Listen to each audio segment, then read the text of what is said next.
Welcome to Hughes Easels. Today we're going to demonstrate the model 3050, which is our multimedia easel. It's designed for watercolorists or oil painters. The unique thing about this easel is it lays flat, and with a turn of a couple knobs, you can convert it into a 90-degree angle to do oil painting. Unlike the other easels, that once you put a painting on and you add the counterbalance weights, you basically move it wherever you want. This easel does require you to always loosen and tighten knobs and put it to where the position that you want.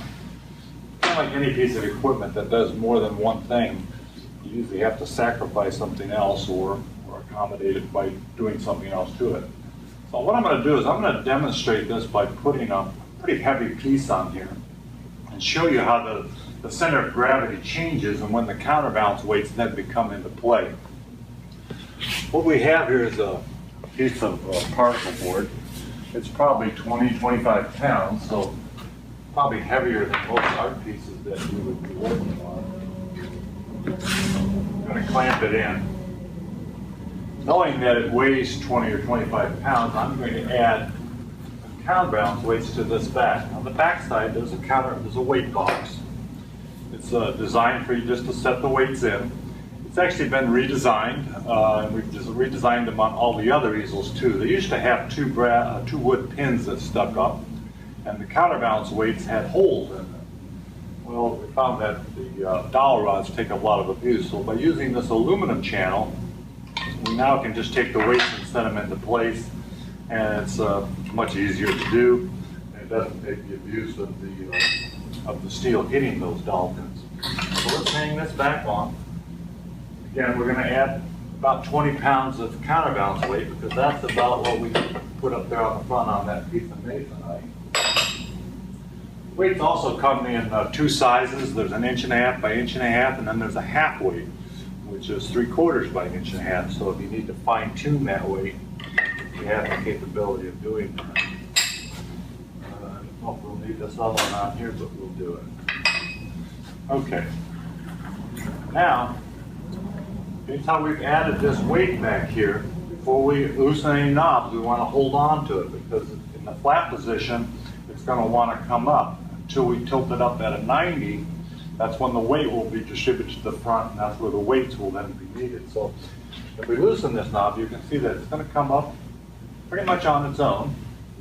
But if we loosen this knob, which adjusts the tilt on the canvas part, and then we get it to where we want it, we lock it. Now you can see that the counterbalance weight is pretty much even. So we'll get it in the position we want. We can go to a full 90, or we can even go a little bit beyond if you're working with pastels, although it's really not designed for pastels. But you can get it at an angle. We can, again, loosen this knob, which will bring it down, and loosen this knob to where we can actually take it down to the lowest point, which is actually touching the floor if you had a tall painting on here, or our highest point. Again, I'm holding on to everything. Once I get it to where I want it, I can then lock it by tightening the knobs. Let's take it back to the flat position. There we go. In our flat position, we can actually change our height of flatness depending on if you're tall or you want to get the top of the painting closer to your eye level. We can make it flat all the way up into that area if you want. Again, once we get to where we want and tighten the knobs, we basically stay in positions and it's pretty tight, pretty solid. Let me take it back down to the flat. We're going to go ahead and remove the counterbalance weights, and we'll remove the masonite, and then I'll go over a little bit of the functions of the easel itself. We're going to take these back off. If I just took that masonite or that canvas, let's say, off of there, it would really want to come up because, again, we have all this counterbalance weight back here. Let's remove these.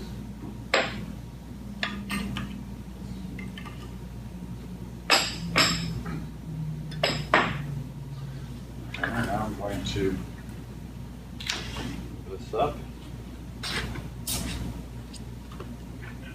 This off.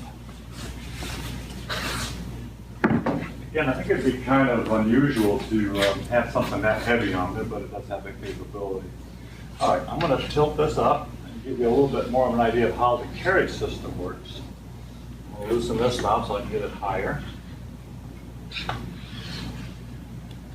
Okay, like our other easels, our front tray has 2 pins that's removable.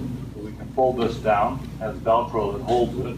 We can make brush strokes off, or when it's in its flat position, it's not sticking up in our way, which is kind of handy.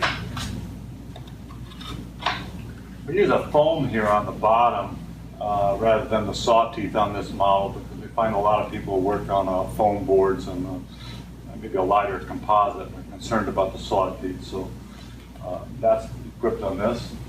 If we want to do something taller, right now we could lock in a 36-inch tall painting, but like our model 3000 and 4000s, you can remove these 2 brass pins, and the carriage will lift out to 4 feet, or you can go up to 5 feet. Put the brass pins back in again. And now we can do a 5 foot by 5 foot, or the length of the painting is kind of immaterial. Now we're going to make an adjustment. Again, we want to hold on to it because we've extended everything, so our center of gravity has changed again. So let's loosen this knob. Loosen this knob. We can lay it back into the flat position. Now I'm holding down pretty heavily because we've taken a lot of weight from the front and put it to the back. So if I was to let go of it, it would actually come all the way up. Well, let's get it in the flat position, tighten our knobs, and we have the capability of working on the art piece in that position. And we can loosen this knob, tilt it up to our 90-degree angle again. The easel is equipped with locking casters on the front, which is normal for all of our easels, so you can lock the unit. Okay, so now that we've described all that, I'm going to bring the carriage back down to its 40-inch height, or its normal height. Bring this down.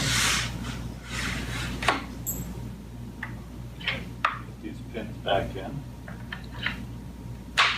Our top clip, like on our other easels, is reversible. This is a safety pin. I'll pull this out, but it can come out and it can be flipped over. It has the saw teeth, like our other units, if you choose to use it that way. And it can come in and come down this way. The saw teeth does work really good on canvases, but on multimedia boards or foam boards, it can be a little bit harsh. So we will put that in that way. Again, the main thing with this easel, and I can't express it enough, is that so many people are used to our other easels.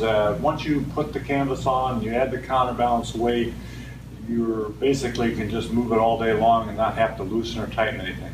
With this particular easel, because it converts into an easel or, say, a drafting table, there's always a knob that you have to loosen and tighten.